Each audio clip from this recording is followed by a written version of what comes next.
This is Orange Nation Overtime with Stephen Fonte and Paulie Sibilia.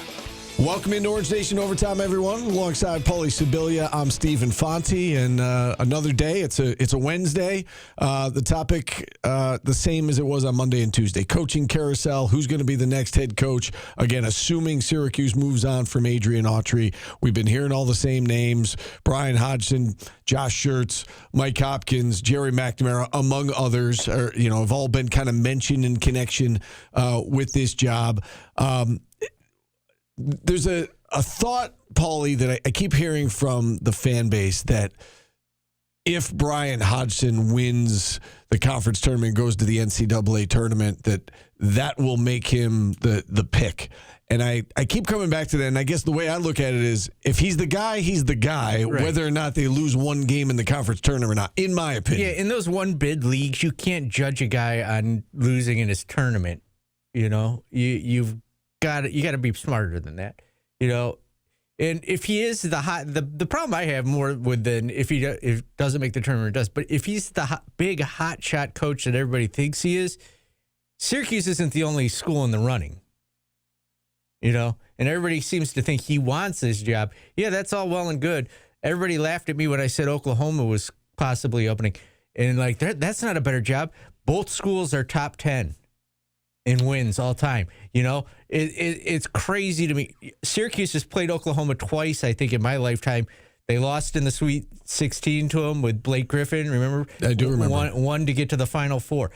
Oklahoma was in the tournament every year for a long time, and they're trying to do what Syracuse did and get back to where they used to be. You bring up Oklahoma in connection with Brian Hodgson. Jeff Goodman from the Field of 68, he brought up LSU when it comes to Brian Hodgson and said that they are most likely going to move on from Matt McMahon, and that there is kind of a groundswell of support for Brian Hodgson there. And so, again, if it comes down to LSU or Syracuse and the money that you would assume LSU is going to pay their next head coach, would they be able to compete? Yeah, the question is Syracuse a better job than LSU? I would think so, basketball-wise, if you're going by pedigree, yeah.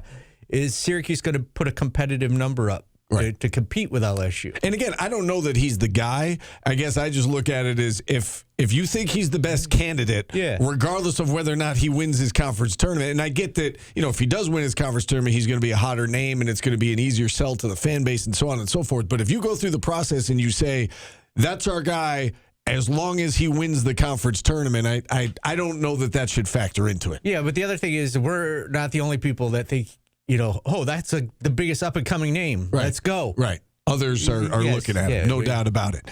All right, we had Wes Durham on our show today. We love Wes, ESPN, ACC network broadcaster.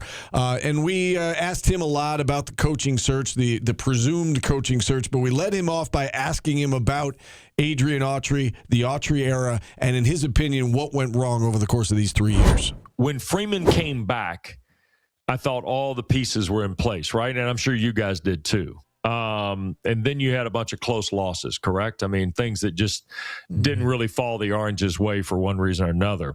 And now you've dealt some losses out. You dealt the loss to Cal, you dealt the loss to SMU. Then if you could have pivoted and picked up some of those earlier in the conference season, would have been a good thing.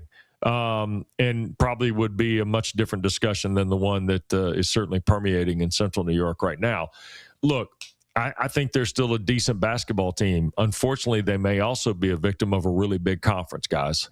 And I understand people are frustrated. You got every right to be frustrated. I live in Atlanta, where Georgia Tech has been to one NCAA tournament since 2010. One. Think about that. Yeah. That's kind of the basketball, and you've got a much broader scope basketball tradition than Georgia Tech does, who's been to 2 Final Fours. Syracuse has obviously been to a lot more, but I think we've got a couple of programs in the ACC, and I'm not trying to draw the analogy between Syracuse and Georgia Tech. I'm just using them because it's easy for this conversation. I think they're programs that are trying to find out exactly how you do this in the new world. And there is a certain way you have to do this in the new world, and it's different than the way it used to be, for sure.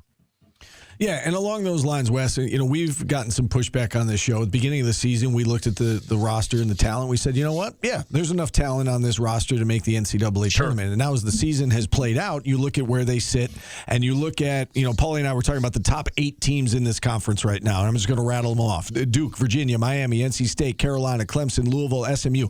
It's hard to argue that those aren't the top 8 teams in this conference in NIL, right? And so I feel like they can both be true. Yes, SU's roster was better. It was more competitive, but it's still not in that tier of where they need to be. As you just said, they're trying to figure it out. So, I mean, do you kind of agree with that that both things can be true? They can be better, but just not good enough? I mean, where do they kind of stack in your mind in terms of talent in this conference? Steve, I think you're onto something, because this is – and I have a hard time with this sometimes. Being that I turned 60 last month, I have a really hard time. I remember what the old days were like, right?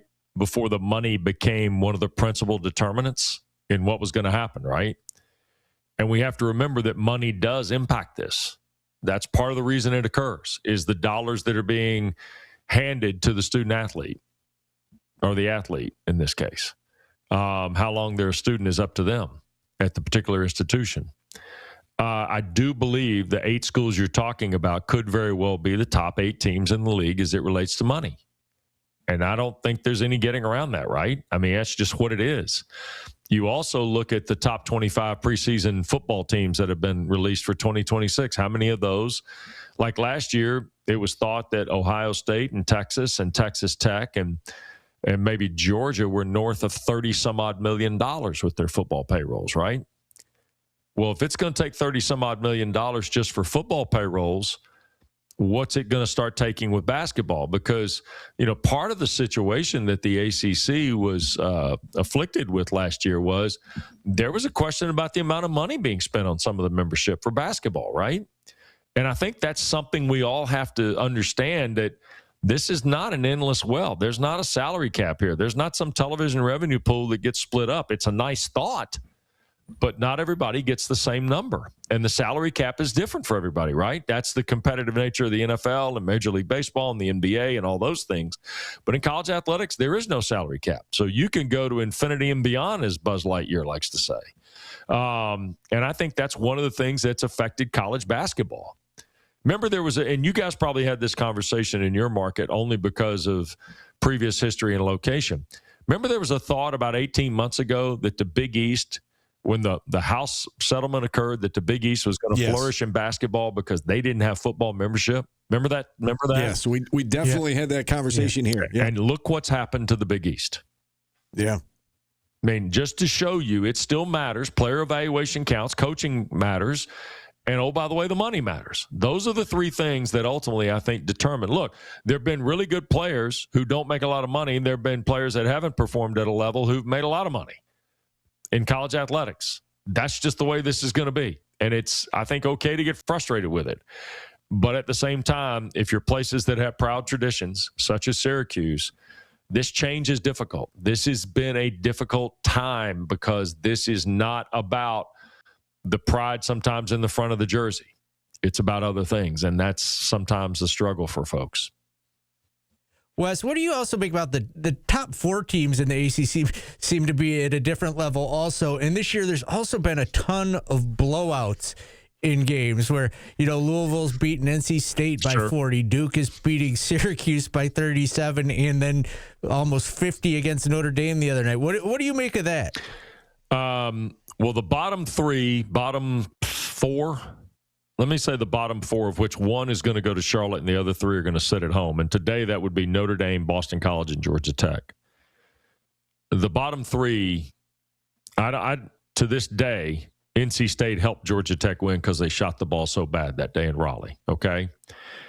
You look at Notre Dame's 3 wins, Boston College's 2 wins, things of that nature, how those wins have occurred.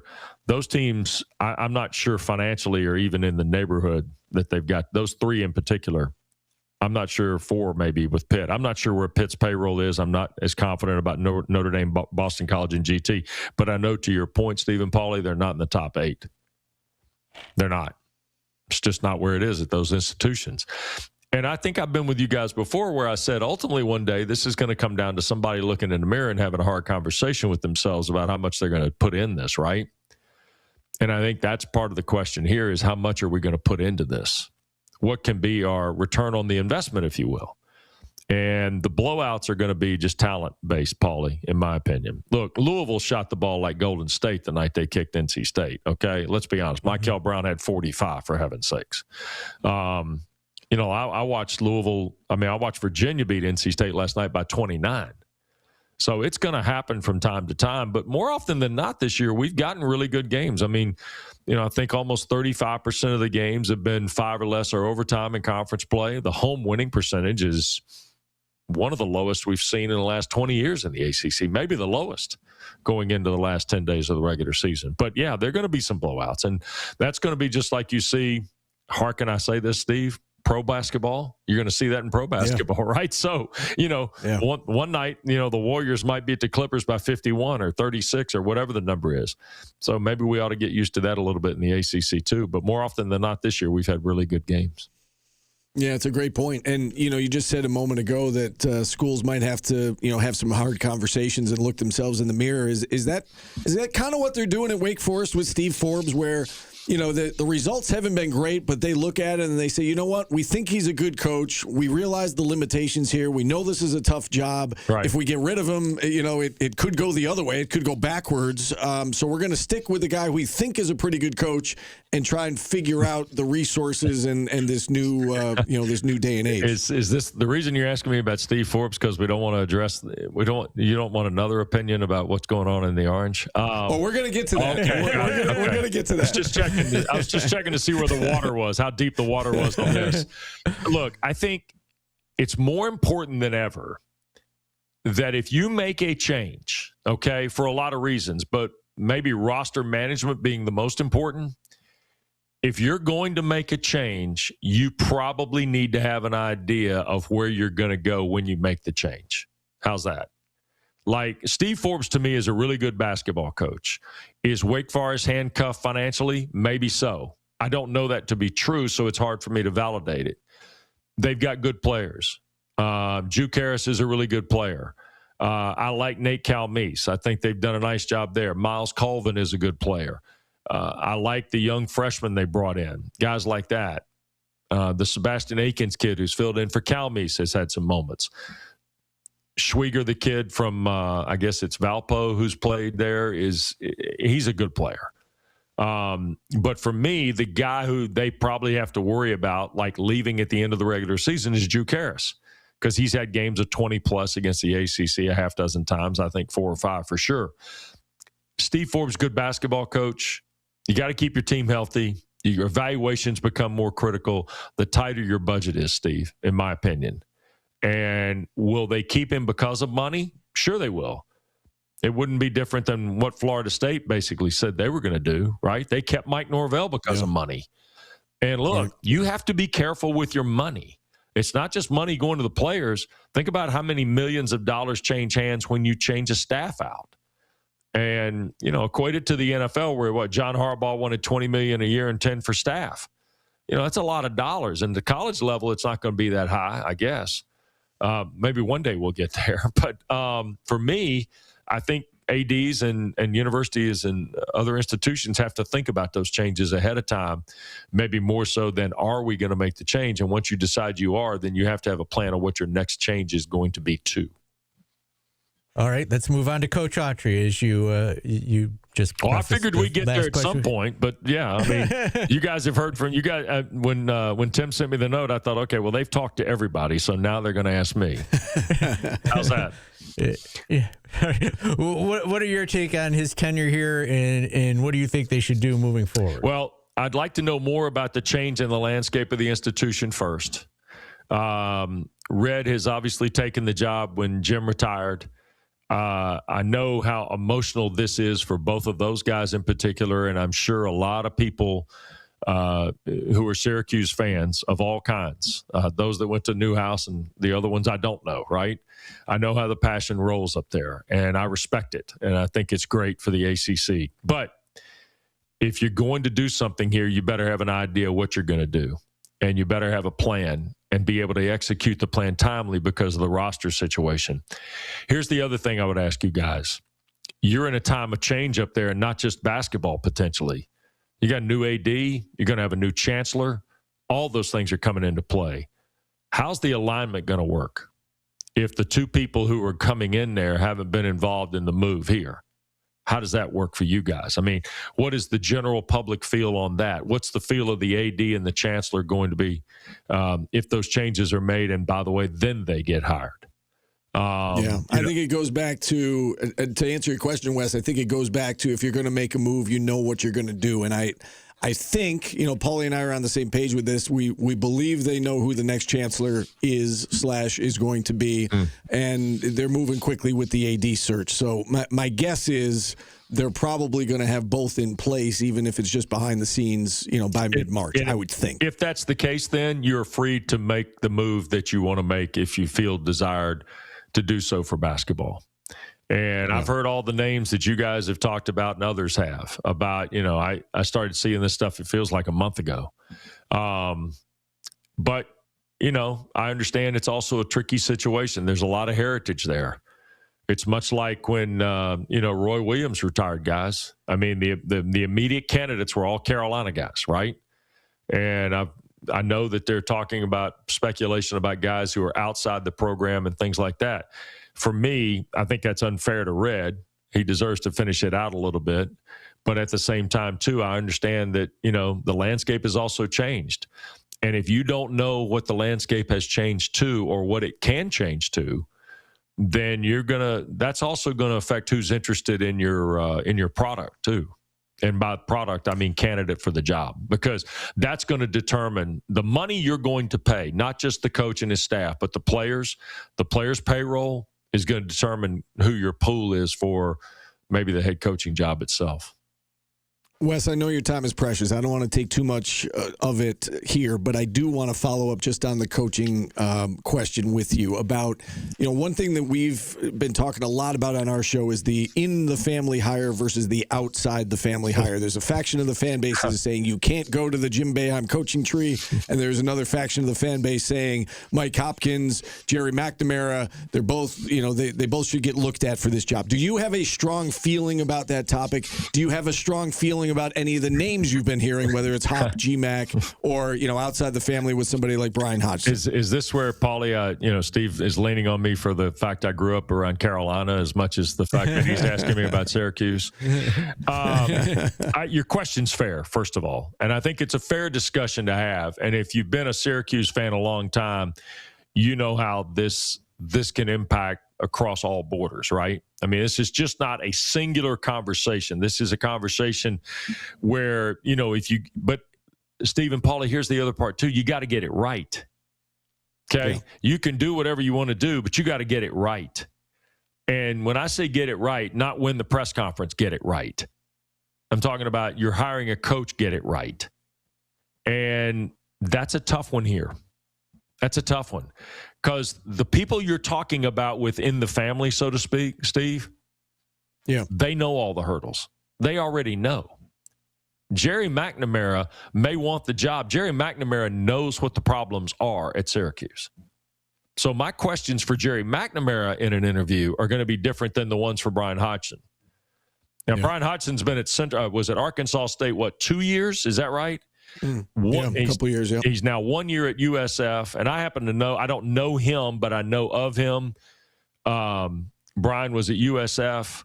He's first year at USF. He's done a nice job in the American. In 2 years at Arkansas State, he did a nice job there. And, of course, he was with Nate at Buffalo and obviously at Alabama.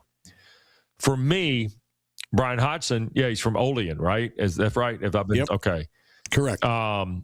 He would know some of the things, but he wouldn't know the things Jerry knows. Fair? Hop would know. Hop would know legacies here. Hop would have an idea of exactly what it is, where it is, how it formed, who's responsible for its origination, and might have to be brushed up on who's managing it right now, type thing problems. Now, I think that creates a really wide swath for whoever the administration and front line is to go and find a new basketball coach if they feel that's the way to do it.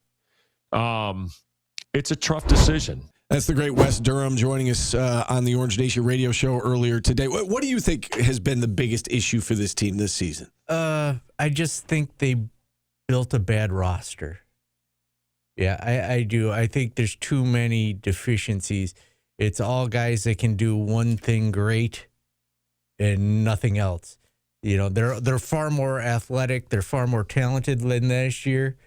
But, you know, there's just too many glaring holes that, you know, you need guys that can be, you know, play defense, play offense. You know, you gotta be better. I just think there's deficiencies at the center position. There's deficiencies at the point guard position. The shooting guard can't shoot. So you don't think they had enough talent to make the tournament this year? No, I do. Oh, okay. I do. I just think when your shooting guard can't shoot, when your power forward isn't powerful, yeah. when your small forward can't really. We found out he can, but you didn't discover till late that he can put the ball on the floor. Get to the basket. Yeah. And he couldn't shoot earlier. Yeah, I mean the backcourt I think has underperformed what we thought going into this season. When they signed Nate George, I don't know about you, but I looked at it and said, okay, well the backcourt's taken care of. Got Nate George at point, you got a senior and JJ Starlin back. You know, you got Cayenne coming in. Backcourt's going to be good, but the backcourt has been very inconsistent, and it's not just them. But you know, since you brought up the guards, they also flip flopped on the center position. They went from a center who could only score to a center who couldn't score but could play defense. Yeah. I love William Kyle. He's been great. Can't make free throws, but he's been fun to watch. Yeah. And he's got a motor, as they say. And you know, he said the other day after the Carolina loss, I don't know how to turn off my motor, and that's a good thing. Like if everybody was playing like him, I think they would be they'd be in good shape. But I think the inconsistency has been maybe the thing that's done them in the most. That you see it, you know, you see these flashes. They beat Tennessee, but they give it back against Hofstra. You know, they win 3 in a row in the ACC. They give it back against BC. They start to come alive against Cal and SMU, and then they lose by a combined 50 points against Duke and UNC. Just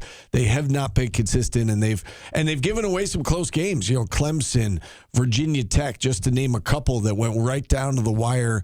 And just, you know, even Miami just didn't have enough to get it done down the stretch, and that has made a big difference. We had James Zuba from News Magician on our show today, as well as the college basketball talk continued, and we asked him what the most surprising thing was for him about this season. It's hard to pinpoint one thing. I did think they would be a little bit better. I guess two guys surprised to the upside, I'd have to say individually, is Nate Kings and Will Kyle. I think they've played better than expectations in both their respective roles. You know, we've seen offensive issues against good defenses. You know, that's been a common theme, right? They struggle against Virginia. They struggle against Duke. They even struggle against North Carolina scoring the basketball, and North Carolina is not known for having a great defense. You know, how much does it come down to plays? How much does it come down to personnel? How much does it come down to coaching? I mean, how do you kind of divvy up the blame for what we've been seeing? Yeah, I think it's a mixture of both for sure. You know, I think some of the talent on this team is good, but maybe not as much as we thought coming into the year. Certainly it's on players to go out there and make plays, but I think there's been a lot of times like coaching in this season where, you know, kind of the adjustments don't get made, or if they do get made, they come a little bit late. I think back to that North Carolina game on Saturday, Steve, where, you know, Nate Kings comes out of the half and picks up 2 quick fouls. And it seems like that's a situation where he was getting switched on to North Carolina's bigs, where maybe an adjustment should get made. Either don't switch, or if he picks up his third, maybe you go to a guy like Tyler Betsy quick off the bench. It seems like there's a lot of situations like that this year where the adjustment doesn't get made, or it comes late and it's already cost them. So I think it's coaching, and I think some of it too is on the players to recognize, you know, in that specific situation, you know, Nate Kings has got to know not to foul. So I think it's a mixture of both for sure. You know, what do you make of the roster construction of this team? Because Steve and I were doing the WSYR Plus show that we do. You can get on the WSYR Plus app. That's right. And it comes Orange Nation Overtime, 4:30 every day, and then they archive. You can watch it there. Thank you for the plug, Paul. Yeah, and I kind of didn't realize what I was doing until I started saying it. But the roster construction, this team has so many flaws. The shooting guard can't shoot. The power forward has not been powerful. It's kind of a. What do you make of the roster built? Yeah, I think it's a situation where guys are good at maybe two things, but maybe not three or four. Certainly players are limited in certain respects. It's much better than last year, right? Like last year we saw guys that could only maybe do one thing and only play on one end of the court. But I think some of it is a little bit of fit too, and not to single him out, but for a guy like Nathan George, I think it's maybe just the wrong fit where, he might be a better kind of like game manager in the half court as we saw with Georgia Tech, as opposed to, Red Watton, a guy who can get out and run and play in a fast break. And it seems like he hasn't been able to do that. So I think it's like somewhat skill set, but somewhat fit as well. But, certainly all the pieces don't blend together as much as you would have liked. All right, since you brought up Nathan George, regardless of who the coach is next year, whether it's Adrian Autry or we assume it's going to be somebody else, would you want Nathan George back on this roster?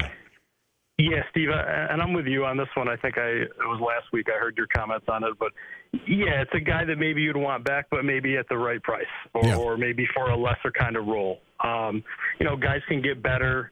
Continuity definitely helps in some situations. Guys get familiar with a certain place. So I think those things could help. But, yeah, it's a guy you wouldn't want to just send away. I think it would be a conversation, and maybe a deal could be reached at a lower price or maybe a little bit of a lesser role. How about Kyan and Sadiq? It's kind of the same question. They're young guys, both freshmen. I don't think we really saw their potential this year. We see glimpses of what they can do. Would you like both those guys back? And I guess what is the ceiling for those two? Yeah, you would definitely want those two guys back for sure. I think those are two guys that can definitely grow. I don't know that we see a lot of guys back if there is a coaching change made, but yeah, certainly those guys, I think if they really work on their bodies, like another year to mature, get better, one's really good on offense and one's really good on defense. So if they were able to work on their games and come back, yeah, you'd still want both of those guys back for on-the-court reasons, and then Kyan as well for off-the-court reasons. I think you'd want him around, talented player, and obviously we know who his dad is. So yeah, I think if there's an opportunity to bring him back, yeah, bring him back. So no game this week until Saturday, a visit to Wake Forest. Then they're at Louisville. They close out the regular season against Pittsburgh. And again, the outcomes of these games don't feel like they matter all that much. They're going to the ACC tournament. It really just kind of depends on the seed at this point. They're most likely going to play on Tuesday. And I guess what ultimately matters is what happens down in Charlotte. Steve, do you know what February 25th is? I want to ask you if you've ever tried this food, because I'm looking at it. Oh, it's a food. Okay. And I'm looking at it, and you've never tried Probably not. What is it? National Clam Chowder Day. I have never had clam chowder. Would you ever try it? No. I kind of. What a horrible life. Is it? Clam chowder is delicious. Is it? Yeah. I don't like clams. I don't like oysters. I really don't like seafood all that much. I will eat salmon or white haddock. And creamy. Right, exactly. Exactly. No, thank you. When's the last time you had clam chowder? They used to have it at every BC game. Oh, is that right? Yeah, and it was really good. But yeah, I think I have a couple cans of clam chowder. I like clam chowder. Is that what your go-to tonight? Now you're in the mood for clam chowder. No. I've got sausage thawing. Okay, and I have sausage and peppers again. I love sausage and peppers. All right. With that, we got to run. Thanks for watching. Thanks for listening, everybody. We'll talk to you again tomorrow.